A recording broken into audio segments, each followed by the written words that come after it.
last speaker in this round is Michel Antoine, who not only is the Deputy Director of the French Parliamentary Technology Assessment Bureau, OPECST, that will celebrate its 30th anniversary next year, but also drafted the law that gave rise to this unit more than 30 years ago. So we very much look forward. Oh, and I should say that we will listen twice to you. This time, Michel Antoine will particularly elaborate one recent advice that OPECST gave, and that is because he is speaking on behalf of Madame Dain, a Member of Parliament who, because the French just got a new government, which is to be installed this morning, couldn't make it. This afternoon we will listen again to you when you will say a little bit more about the little technicalities of the French TA Bureau. But now to sustainable mobility, please.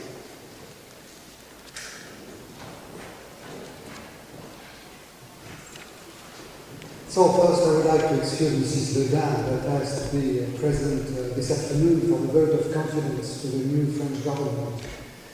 She was about to speak about digital safety, and I'm going to speak about another OPECST study about sustainable mobility. I will address 4 questions. Why did OPECST make this study? What were our objectives? What are the conclusions of the rapporteurs? And what are the first results and the expected results of this study? First of all, why did OPECST get interested in sustainable mobility? As you know, OPECST has to be asked to make a study by the President of the National Assembly or the Senate, by the presidents of political groups, or by presidents of the standing committees. And so we had a request from the President of the Commission on Sustainable Development that wanted to have our opinions on the evolution of the car industry. The car industry that is facing a huge crisis at the moment and that is facing new challenges all over the world. And the President of the standing committees wanted us to study all different technological options. Who would win in the end in 2050? Would it be the electrical car? Would it be the Google car without any driver? Would it be the hydrogen car? Would it be a car using no fuel but compressed air? So there were many options, and he wanted to have ideas. He wanted to have also ideas on the way to get out of this crisis and the way to organize a dialogue with civil society on these matters so that consumers would know where we were going to. So, our first response to this request was to nominate 2 rapporteurs, Mr. Baupin, that is a Member of Parliament of the Ecological Party and a leader of the Ecological Party, and Mrs. Keller, that is a Gaullist Member of Parliament. The 2 rapporteurs didn't have at the beginning the same ideas. Mr. Baupin had a very precise hypothesis. He had written already many books about mobility and the evolution of the car industry, and he was even saying that in the future, he said that the car had no future. And he was advocating a policy based on the use on very little cars that could be parked much more efficiently in cities, and the use of bikes, and the almost very strong evolution of the car industry that was making, according to him, wrong choices. The question is that we nominate rapporteurs that are elected by parliamentarians, but at the end it's the whole delegation, the whole commission that constitutes OPECST that votes. And there are 18 members of the National Assembly and 18 senators, and they have to agree on the conclusions of a report. So that's how we build our work programs. We try to organize personal hearings, public hearings, in order to collect as much information as possible and to have new ideas. What were our objectives? What was our approach? We had 5 preoccupations. First of all, we wanted to have a global approach, not only technological but societal. We wanted to be sure that we could combine the approach of hard science, engineers, knowing how to build cars, and soft sciences, sociologists, anthropologists, urbanists, architects. And we were very, very surprised to discover that architects and that urbanists had a completely different idea of the evolution of a car and of the role of a car in the city. And they were speaking of the car as a platform, as a loft, and you organize the life on the loft, eventually with no driver, and you communicate. And your main function in the car is not to drive your car or to go from point A to point B, but to use your smartphone to communicate with the person that you will meet in point C. So, I played with, and my rapporteurs played with such ideas for 1 year. At the very beginning, when we were talking about these preoccupations, really nobody understood us. And I remember having tremendously difficult discussions at home or with my colleagues, because they said, well, what are you doing? Well, why do you think that way? But after 5 public hearings, every time 100 persons, every time half a day or a whole day, we found out that the car industry was really at a point where choices will be made that will have a tremendous impact. Either the traditional industries will win or Google will win. Does the future of the car industry depend on your ability to produce cars or your ability to collect big data in order to use it to produce a car and to use it while you are driving a car? And I can tell you it's a big revolution, and you will hear about that in the coming years. We are a bit too much in advance, but I can tell you it's a main question. So from the very beginning we wanted to have a long-term approach. For us, the long term is 2050. And we had this wish to communicate with the public and with the industry and with the actors and with the scientific community so that everyone understood that we had, if possible, take decisions that would be stable over this period of the next 30, 35 years, which of course is awfully difficult. We wanted to have an approach based on old technologies, but also on emerging technologies, and we wanted to be sure to pay special attention to new needs and to new behaviors. I don't know whether you noticed it, but in many countries, many young people don't want to take the exam to have a driver's license. Many people use car sharing. Many people now rent a car. In big cities, many people don't have a car anymore.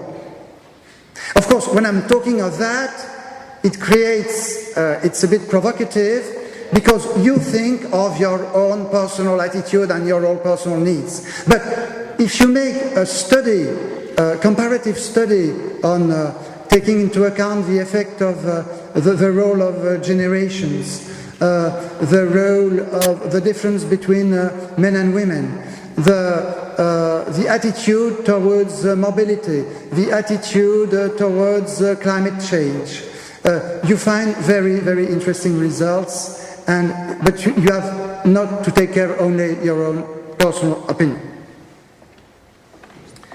So, what are the conclusions of the two rapporteurs after 1 year of study? I'll point out 5 points. First point, if you want to be in this long-term approach, you have to deal with mobility much more than with technical options. Because how do you conceive mobility? Is mobility useful? Isn't it too important in our society, or will it grow? Why do we move? How do we move? Do we take into account the consequences of our individual choices? It has many implications in the field of public policies. For example, does a mayor in a city try to limit the possibilities of parking? It's the case in France now. Does a mayor in a city try to develop buses or Velibs or Autolibs with new possibilities of car sharing? Does it try to limit the use of old cars that pollute too much? Does the government try to change completely the norms of pollution? How does it apply the European norms, Euro 5, Euro 6, tomorrow Euro 7? And you can find many, many implications.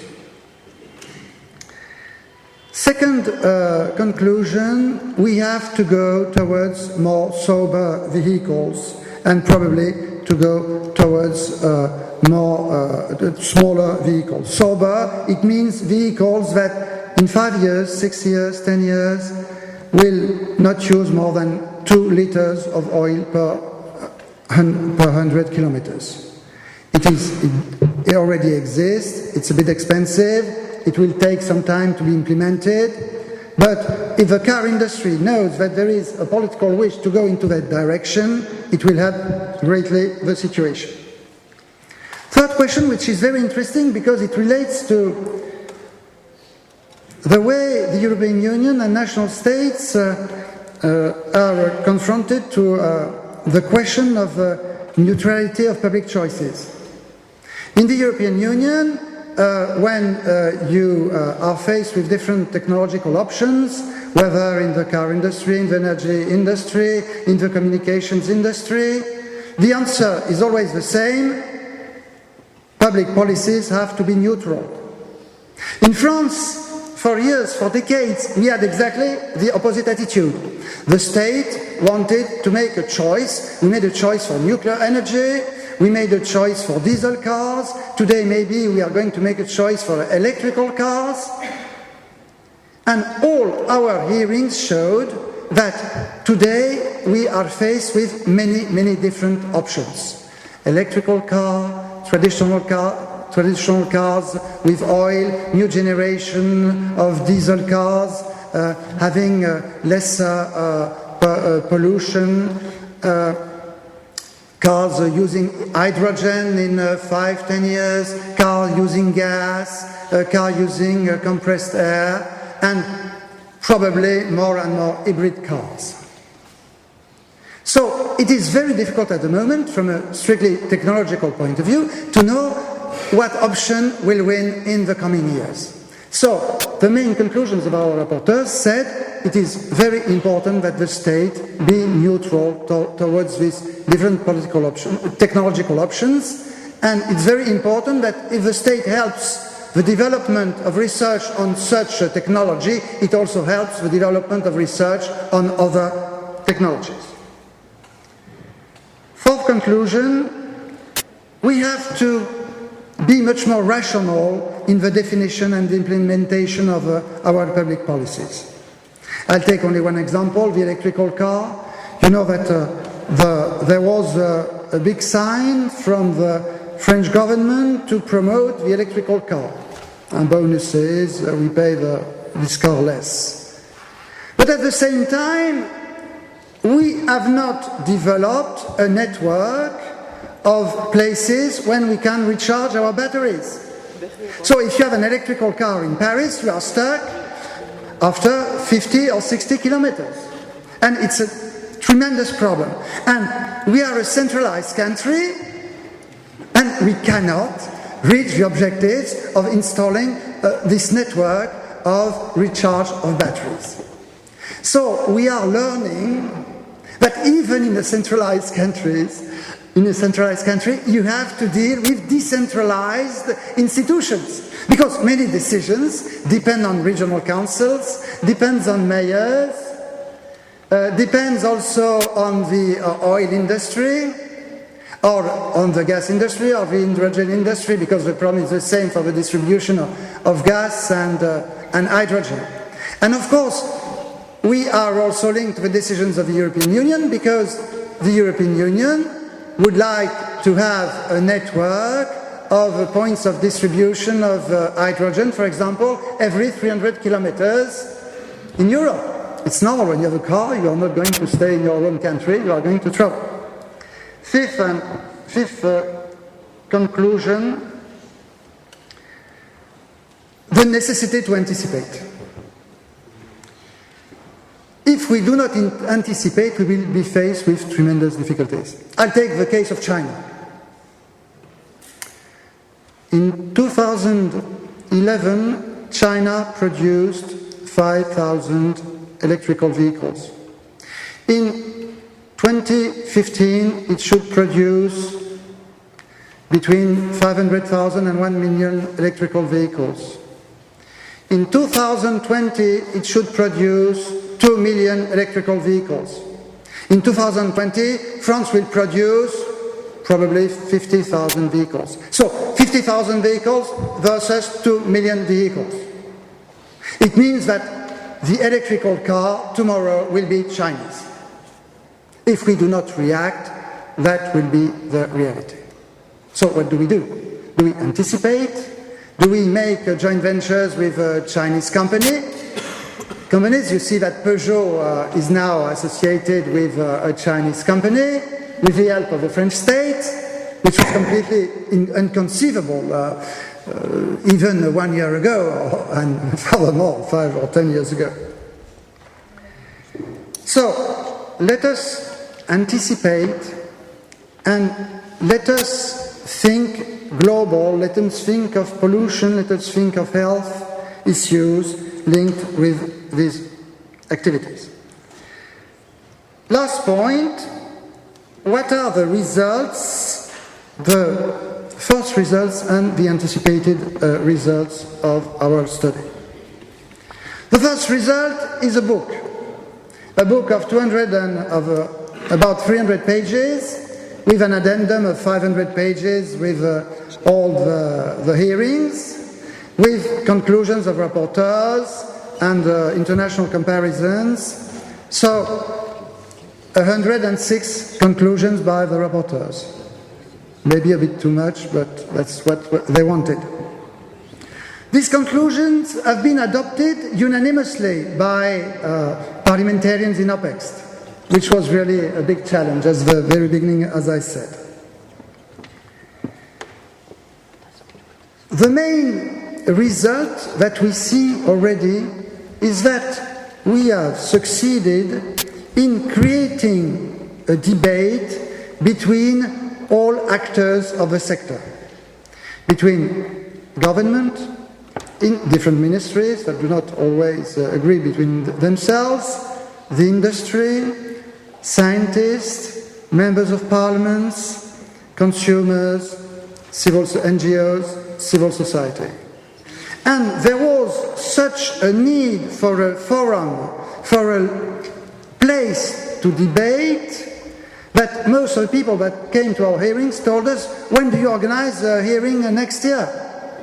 And we will probably do it, because there is no place in France, and I don't know how it is in your different countries, where we can bring together actors, and where we can elaborate a common perception of a public policy.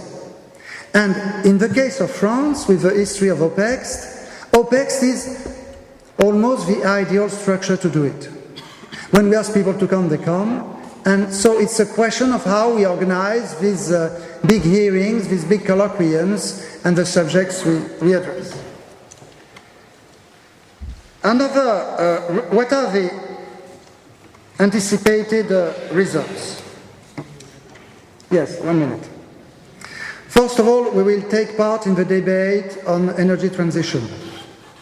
because the car industry is a big user of energy. Second of all, the Minister of Industry has already issued a plan to solve this problem of recharge of batteries.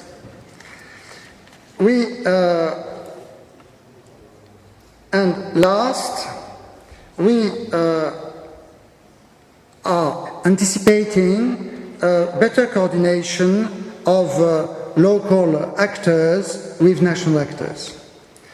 So, as a conclusion, I will say that it was a difficult study to make at the very beginning, but I will cite my two rapporteurs that at the end of the study told me, well, we have learned quite a lot, and we have discovered ideas that we didn't have at the first place. So maybe it's the best result that we can achieve to broaden ideas and to have a new look on the problems that we address.